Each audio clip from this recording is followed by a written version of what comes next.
Good afternoon, everybody. It's your boy D Mac. Let's talk. So, a former ABC executive, Miss Shelley Ross, has come out and she's made an accusation against Chris Cuomo. She's alleged that Chris Cuomo, during a going away party, he came up and gave her a hug in which he reached down and he firmly squeezed her buttock. I'm just giving you what it says. This is what it says verbatim. He firmly squeezed her buttock and said, "You're no longer my boss now, so I can do this." And she said, "No, you can't," and pushed him away. And then her husband was standing there. Okay, let's rewind this. Let's go back a little bit. So you mean to tell me that a grown man and his grown wife walked into a room and another man came up to this man's wife and embraced her and then grabbed her butt in front of him, and all she did was push him away, and then they left the party? Okay, that's the first part, because we're going to come back and dissect that. Now, the second part, she says that later on, about an hour later or so, he sent her an email apologizing for his behavior. And he also mentioned that another celebrity had been arrested for the same type of behavior and that he was sorry and that he meant it. And this was 16 years ago, by the way. So let's go back a little bit and let's talk about the first part of this. So, okay, if I walk into a room with my wife and a man comes up and hugs my wife in my presence and proceeds to grab my wife's butt, we gonna move around some furniture in that room. No doubt about it. Ain't gonna be no ifs, ands, or buts. There's not going to be any conversation. We're gonna move some furniture around in that room, and it's gonna be some smoke in the city. I don't care who you are. So for this man to allow another man to sexually assault his wife in front of him, and all they do is leave, I'm not believing that. I don't care uh who's on here. I don't care who's for the Me Too movement. I don't care about none of that. I'm not believing that story. I absolutely 100% don't. Because me as a man, first of all, you're not going to hug my wife too long in my presence. You're going to get the church hug. You're going to get that side hug with some space in between. And I'm not going to allow there to be any opportunity for you to do anything like that. And what man would think that they have the right to touch another man's wife in his presence like that? Who has that type of courage? I don't think Chris Cuomo is that guy.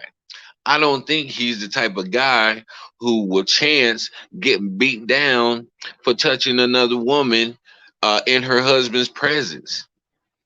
So this just is, it's not adding up to me.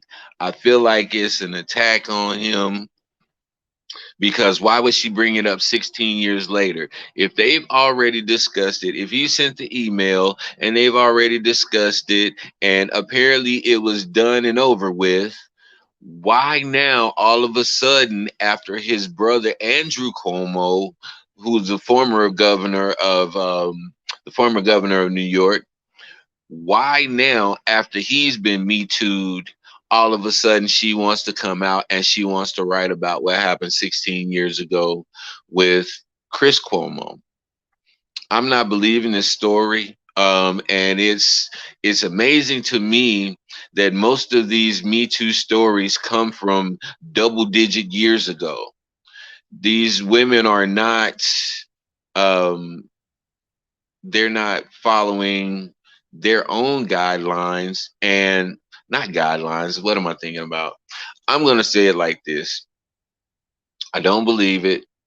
Um, Maybe he did make his hand go down a little further than necessary, or something happened to where she felt uncomfortable. But the story that's coming out, I don't believe it, and the timing of this story is just very suspicious and it's fishy to me. And I'm getting tired of the Me Too movement being weaponized and used against men for an agenda, because this is an agenda.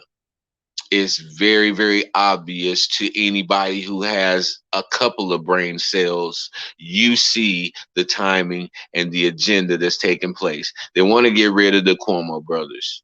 There's a lot of right wingers out there who wants Chris Cuomo shut down. They want Chris Cuomo to be shut up. And this is what they're going to use to try to shut Chris Cuomo up, because Chris Cuomo has been one of the biggest advocates for the left.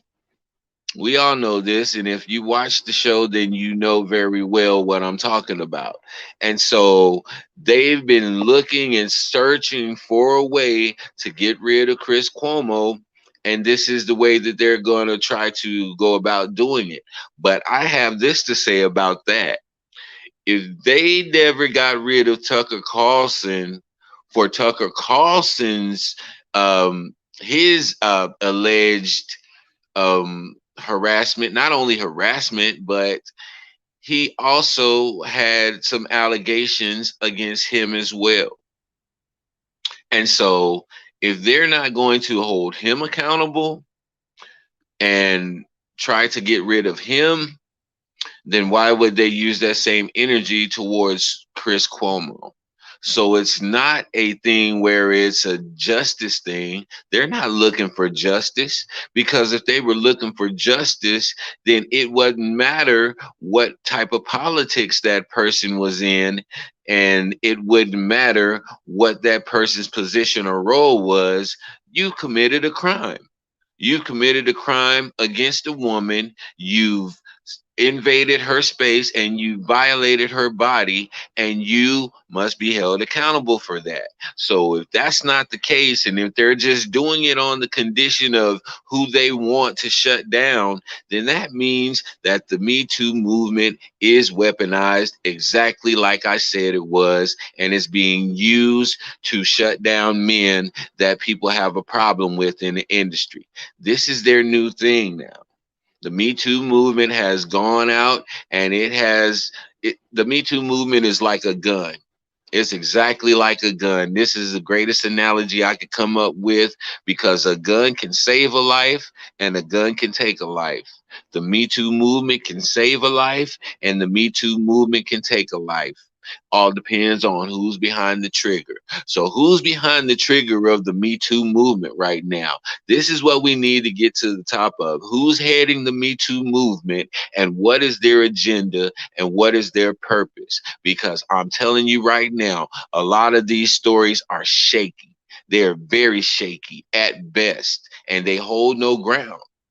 And so, even though a person can put out the allegation, even if that other person who's been accused of it gets exonerated, they still have that lingering over their head. They still have the stench of the Me Too accusation hanging over them.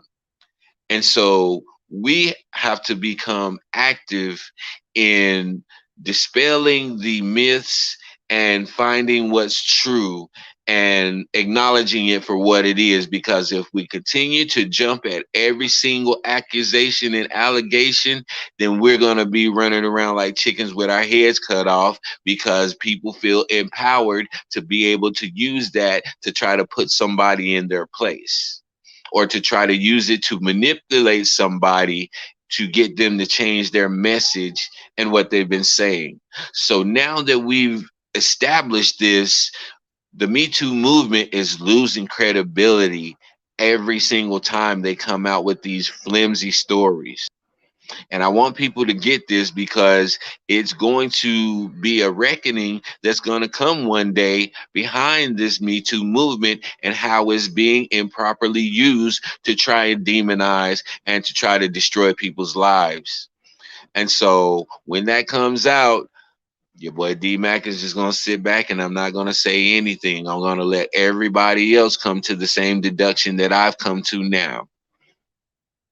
Chris Cuomo, I wouldn't put anything past you, and I wouldn't say that you don't do things like that. I wouldn't say that no, you're above that and no, you're innocent. I'm not saying that. But what I'm saying is the timing of this story coming out 16 years after it was done, after it was addressed, after he apologized and everything, just further lets me know that the Me Too movement is being weaponized to get rid of people who are less desired by the right. And it's also being used by the left as well. But in this case, the right wingers are using it to try to silence Chris Cuomo. And I don't think it's right, man. I don't think it's right at all. If you have a legitimate claim, then you go and file criminal charges.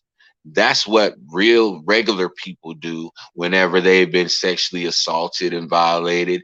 They file criminal charges. They go to human resources. They do things to get rid of that person then because they don't want anybody else to fall victim to that person's behavior. But when you wait 16 years, that means that you don't care about nobody else falling victim to that type of behavior, and you never really had any issue with it to take up criminal charges. So, therefore, I think she is using this as an attempt to silence Chris Cuomo. They're using her as their pawn, and I don't agree with that. I'm not saying that I don't agree with the Me Too movement. Get it clear and understood. I'm not saying that I don't agree with the Me Too movement. I don't agree with how it's being weaponized and used to push certain agendas. This is your boy D Mac. You know what I say, man. Sticks and stones can break your bones, but the word can always heal you. I'm out.